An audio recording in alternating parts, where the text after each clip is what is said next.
बिस्मिल्लाहिर्रहमानिर्रहीम। अस्सलामु अलैकुम वरहमतुल्लाहि वबरकातुहू। नाज़रीन, पुलिस की हिरासत में मुलज़िम शिराज जो है उसने बहुत ही संजीदा खेज़ किस्म के इंकशाफात किए हैं। अरमगान के हवाले से, कत्ल होने वाले लड़के मुस्तफ़ा के हवाले से और कुछ नए जो किरदार हैं वो सामने आए हैं। उसने बताया कि अरमगान और मुस्तफ़ा की और मेरी दोस्ती जो है ये स्कूल से ही थी। हम बचपन से ही क्लास फेलो और बचपन के दोस्त थे।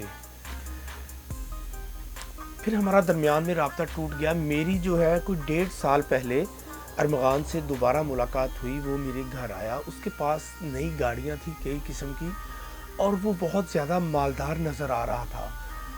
तो इस माल की अट्रैक्टिवनेस जो है उसकी वजह से मेरी उससे दोबारा दोस्ती हो गई। उसका मेरे घर, मेरा उसके घर आना जाना, उसका कम ही होता था, मेरा उसके घर आना जाना ज़्यादा शुरू हो गया।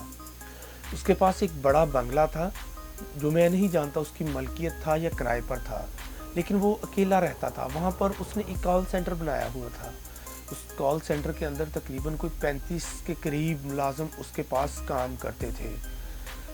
30 से 35 उसके वहाँ पर सिक्योरिटी गार्ड होते थे। कुछ शेर के बच्चे उसने वहाँ पर पाले हुए थे और कुछ अर्सा पहले ही वो फरोख्त भी कर दिए थे।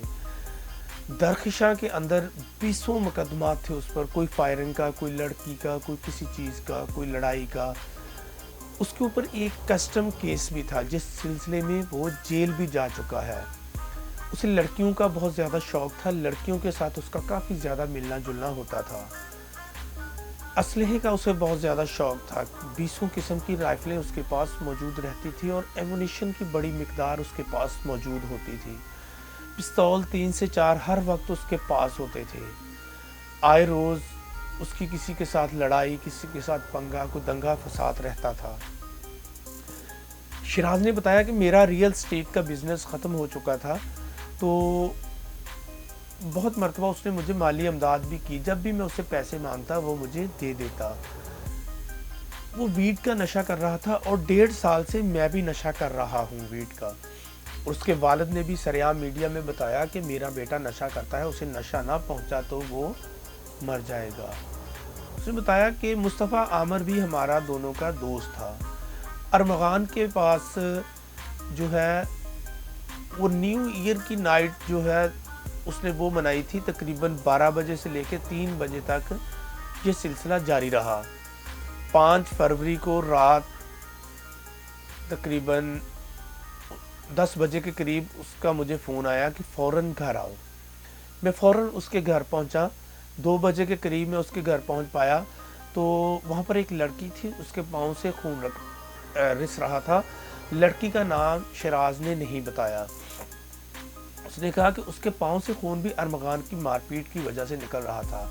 अरमगान ने उसे स्नाइपर की एक गोली दिखाई और कहा कि अगर किसी को कुछ बताया तो ये तुम्हारे दिमाग में घुसा दूंगा, और उसके लिए ऑनलाइन राइड बुक की और उसे गाड़ी में भेज दिया और कहा कि आप जाओ अस्पताल और अपना ट्रीटमेंट करवाओ और उनसे कहो कि मैंने कोई पुलिस केस नहीं बनाना।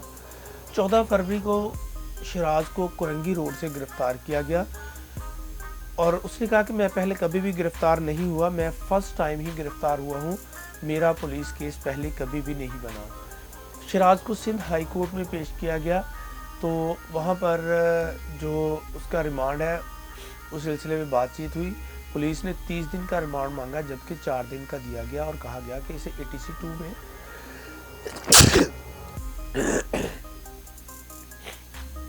पेश किया जाए।